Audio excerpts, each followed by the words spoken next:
छोड़ो कल की बातें पुरानी, नए दौर में लिखेंगे हम मिलकर नई कहानी। हम हिंदुस्तानी। हेलो बच्चों, तो आइए हम लेके आ गए हैं आपके लिए एक बहुत ही प्यारा सा, एक बहुत ही सुंदर सा वीडियो। और आज के वीडियो में सीखेंगे हम लोग एक्सेलरेशन क्या होता है, एक्सेलरेशन कितने टाइप का होता है, और इस पे प्यारे प्यारे न्यूमेरिकल करेंगे। तो चलिए स्टार्ट करते हैं। यह आपका और हमारा चैनल है जेके फिजिक्स। तो आइए स्टार्ट करते हैं।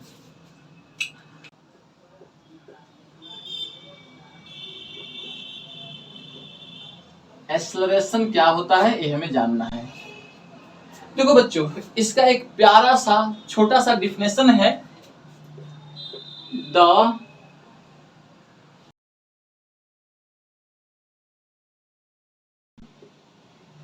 Rate of change of velocity is called acceleration. मतलब यह हुआ बच्चों कि मान लो कि यहाँ पे एक बॉडी है ए पॉइंट पर, और अभी यहाँ पे इसका वेलोसिटी कितना है, v1 है। ऐसे अब यह ए से बी तक आई, तो यहाँ पे इसका कुछ वेलोसिटी चेंज होके हो गया बच्चों v2 पॉइंट बी पे। तो यहां से यहां तक इसके वेलोसिटी में कितना चेंज हुआ, तो हम कहेंगे बच्चों change in velocity equal to v2 minus v1। ये होगा। अच्छा, यहां से यहां तक जाने में टाइम कितना लगेगा, तो मान लो कि टाइम इसमें लगा बच्चों डेल्टा टी। तो इसका एक प्यारा सा फॉर्मूला होता है, एक्सेलरेशन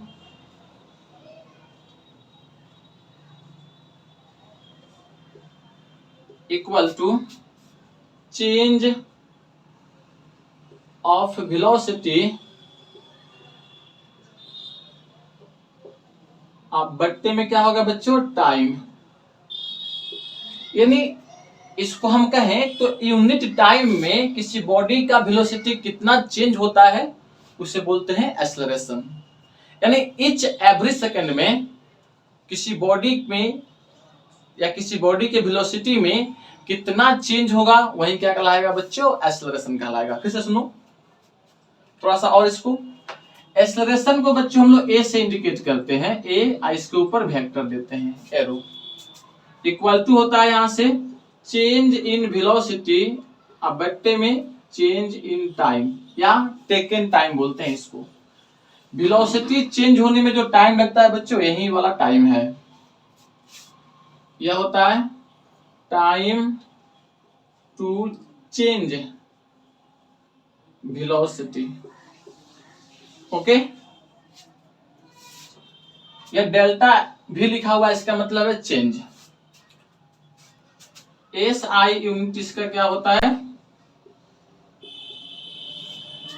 इसका एस आई यूनिट मीटर बट्टे सेकेंड का स्क्वायर हो जाएगा बच्चों। कैसे, तो देखो वेलोसिटी का क्या होता है मीटर पर सेकेंड, और यहाँ पे टाइम है तो टाइम का क्या हो गया सेकेंड, तो क्या हो जाएगा मीटर बट्टा में सेकेंड का स्क्वायर। उसी को लिखते हैं बच्चों मीटर पर सेकेंड स्क्वायर, या आप इसको ऐसे भी लिखोगे एम एस के पावर -2।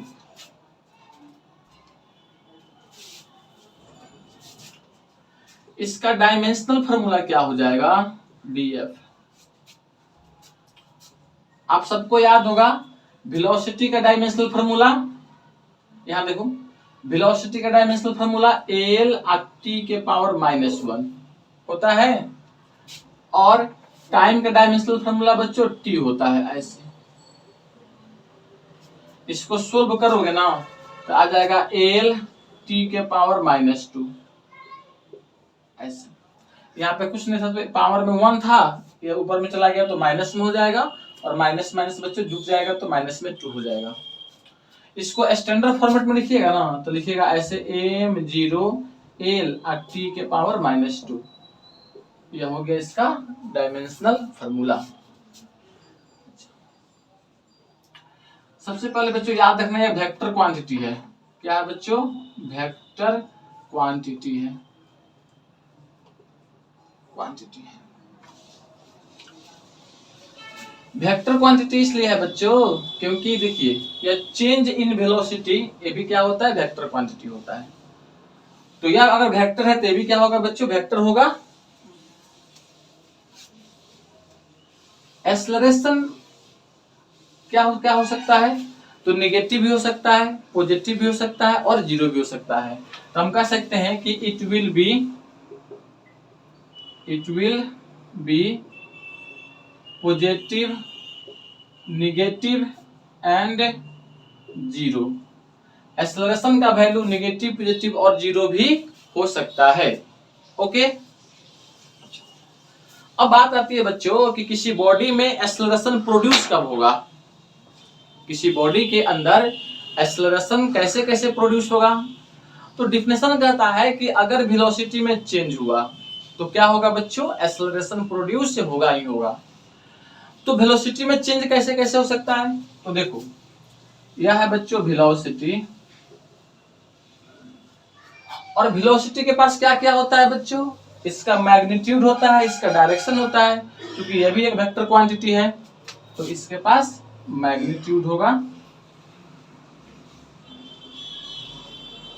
और क्या होगा बच्चों, इसका डायरेक्शन होगा। डायरेक्शन दिख रहा है यहाँ पे सही से, डायरेक्शन डायरेक्शन। अगर मैग्नीट्यूड में चेंज हुआ तभी क्या होता है बच्चों, वेलोसिटी चेंज होता है। अगर डायरेक्शन में चेंज हुआ तब भी क्या होगा, वेलोसिटी चेंज होगा। या अगर मैग्नीट्यूड और डायरेक्शन दोनों चेंज होगा तो क्या होगा बच्चों, वेलोसिटी चेंज होगा। तो हम कह सकते हैं बच्चों, यहां से इसको मिटा रहे हैं फटाफट, आप इसका एक स्क्रीनशॉट ले लीजिए। When acceleration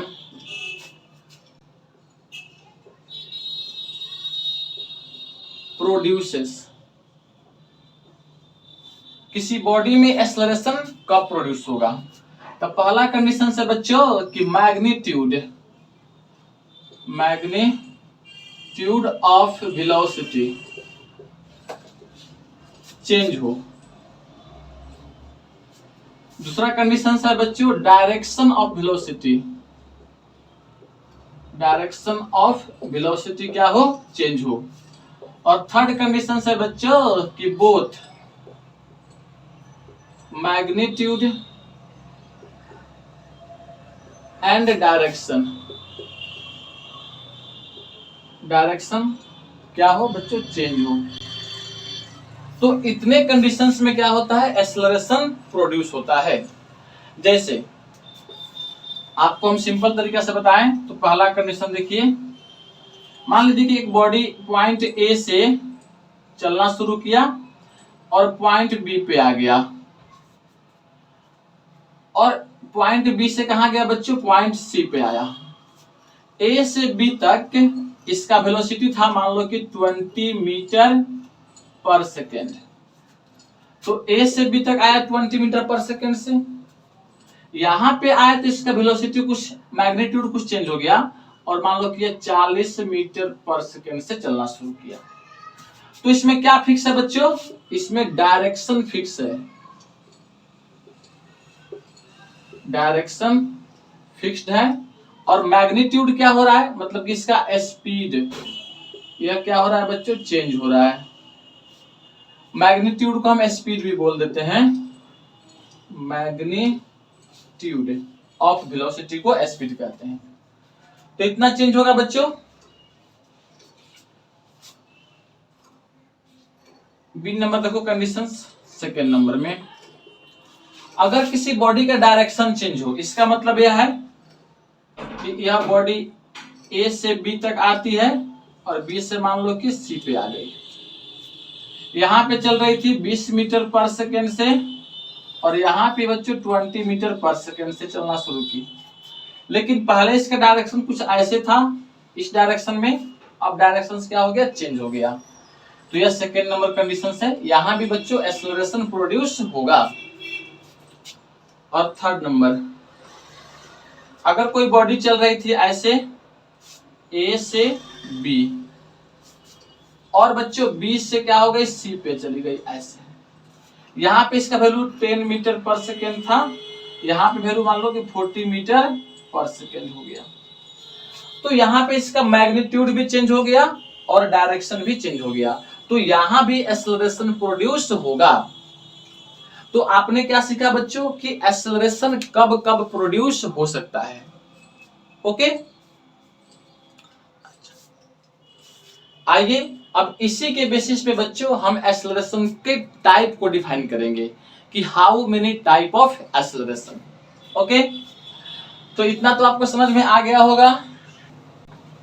छोड़ो कल की बातें, कल की बातें पुरानी, नए तौर में लिखेंगे हम मिलकर नई कहानी। हम हिंदुस्तानी, हम हिंदुस्तानी। ओके बच्चों, तो आइए जानते हैं आप type of velocity acceleration. Type of acceleration बच्चों यह होता है सबसे पहला एक्सेलरेशन यूनिफॉर्म एक्सेलरेशन। अच्छा, ए डबल सी और डबल एल के ऊपर एन लिखेंगे तो क्या समझिएगा, एक्सेलरेशन। सेकेंड होता है बच्चों non uniform, non uniform acceleration. Third में होता है बच्चों मीन एक्सेलरेशन, मीन एक्सेलरेशन। और फोर्थ में होता है मीन एक्सेलरेशन। फोर्थ में होता है बच्चों इंस्टेंटेनियस एक्सेलरेशन। और फिफ्थ में बच्चों निगेटिव एक्सेलरेशन, निगेटिव एक्सेलरेशन। और सिक्स में बच्चों पॉजिटिव एक्सेलरेशन, पॉजिटिव एक्सेलरेशन। तो यह बच्चों कुछ टाइप्स है एक्सेलरेशन का। आइए सबके बारे में बच्चों वन बाय वन पढ़ेंगे। सबसे पहले हम जानेंगे कि यूनिफॉर्म एक्सेलरेशन क्या होता है।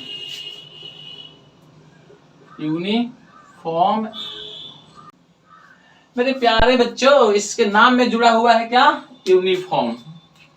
क्या जुड़ा है, यूनिफॉर्म। इसका मतलब क्या है कि एक्सेलरेशन का वैल्यू चेंज नहीं होगा। तो एक्सेलरेशन जो होगा बच्चों यह क्या रहेगा, कांस्टेंट रहेगा, कांस्टेंट। और कांस्टेंट का मतलब देखो एक्सेलरेशन के पास दो क्वांटिटी है, क्योंकि ये भी क्या है बच्चों वेक्टर क्वांटिटी है, तो इसका भी मैग्नीट्यूड है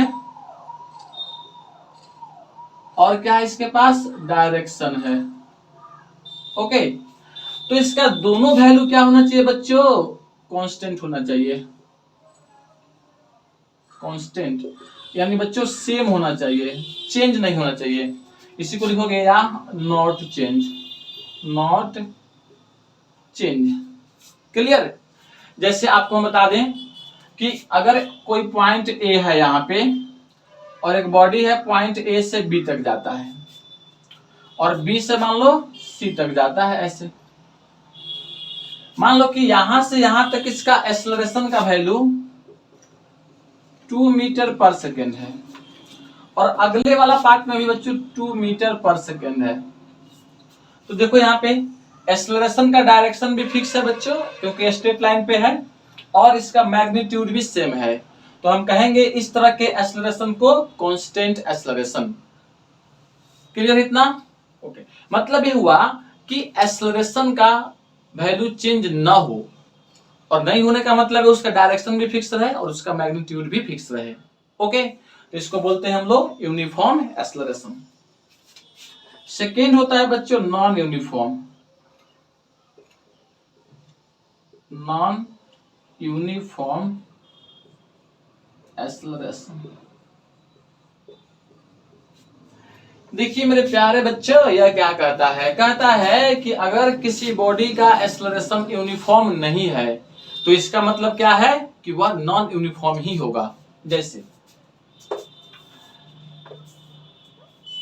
यूनिफॉर्म नहीं हो, नॉट यूनिफॉर्म, यानी एक्सेलरेशन जो है बच्चों, एक्सेलरेशन जो है नॉट कांस्टेंट, यह कांस्टेंट नहीं रहे। तो आपको याद है कि एक्सेलरेशन के अंदर क्या है बच्चों, दिख रहा है वहां पे,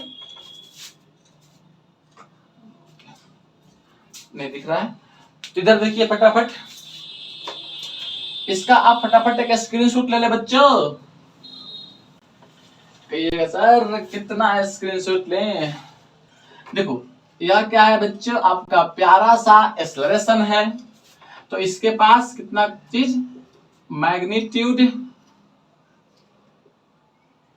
और क्या बच्चों, direction, direction.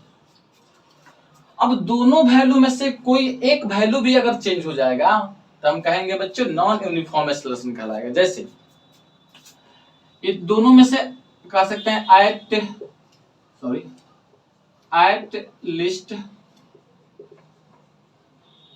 At least one change, दोनों में से कोई एक वैल्यू भी बच्चों अगर चेंज हो गया तो हम कहेंगे कि एक्सेलरेशन का वैल्यू नॉन यूनिफॉर्म है। जैसे एग्जांपल्स में आपको बता रहे हैं, मान लीजिए कि एक पॉइंट ए है और इस पॉइंट ए से एक बॉडी चला बी पे आया और बी से मान लो कि बच्चों ऐसे सी पे आ गया, यहां से यहां तक इसका एक्सेलरेशन 2 मीटर पर सेकेंड स्क्वायर था और यहां पे आया बच्चों तो भी 2 मीटर पर सेकेंड स्क्वायर है।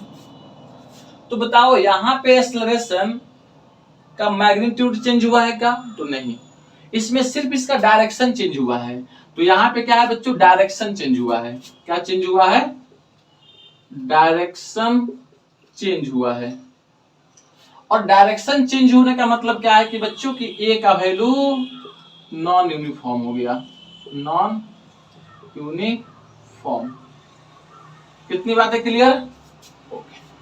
बी नंबर में देखो, अगर कोई बॉडी ऐसे जा रहा था ए से बी, इसने अपने डायरेक्शन को सेम रखा, यहाँ पे 2 मीटर पर सेकेंड स्क्वायर से चल रहा था और बी से सी आया, इसका एक्सेलरेशन बढ़ के 4 मीटर पर सेकेंड स्क्वायर हो गया। तो यहाँ पे डायरेक्शन क्या है बच्चों, सेम है। डायरेक्शन क्या है, सेम है। और चेंज क्या हुआ, इसका मैग्नीट्यूड, यह क्या है बच्चों, चेंज है।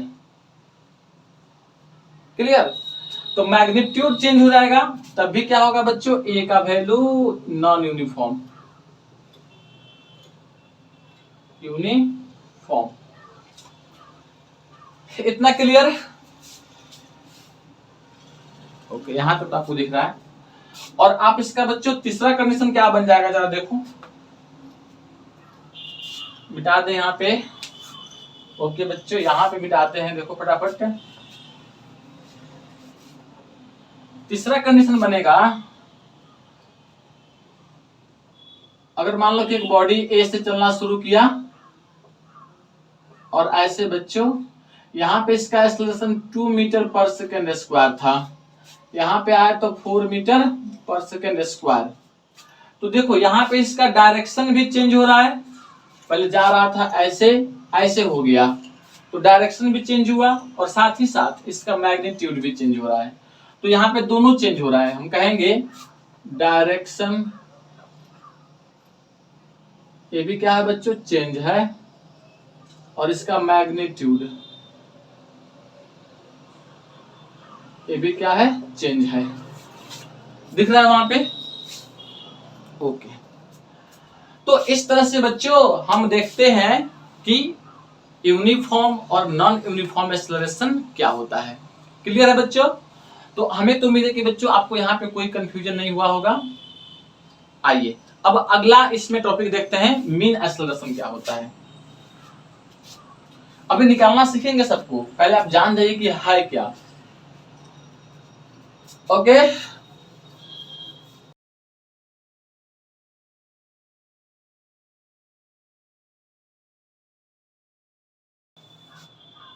मेरे प्यारे बच्चों, अब जानना है हमें कि मीन एक्सेलरेशन क्या है। मीन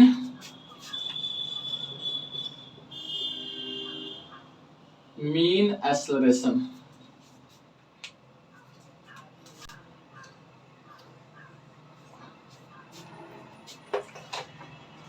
अगर कोई बॉडी, यहां पर ध्यान दीजिएगा, बॉडी ए और यह बॉडी ए पर है और यहाँ पे बॉडी बी पर चला जाता है, कोई बॉडी ए से बी तक गया, मान लो कि यहाँ पे इसका वेलोसिटी बच्चों v1 है और यहाँ पे इसका वेलोसिटी v2, यहाँ पे टाइम बच्चों t1, यहाँ पे टाइम t2, या मान लो वेक्टर फॉर्मेशन में लिख दिया हुआ है। तो यह डिफाइन होता है मीन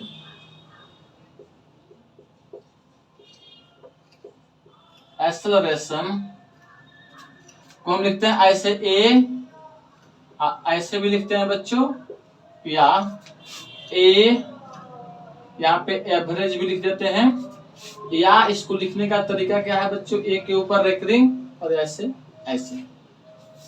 तो ये सब लिखने का तरीका है मीन एक्सेलरेशन को।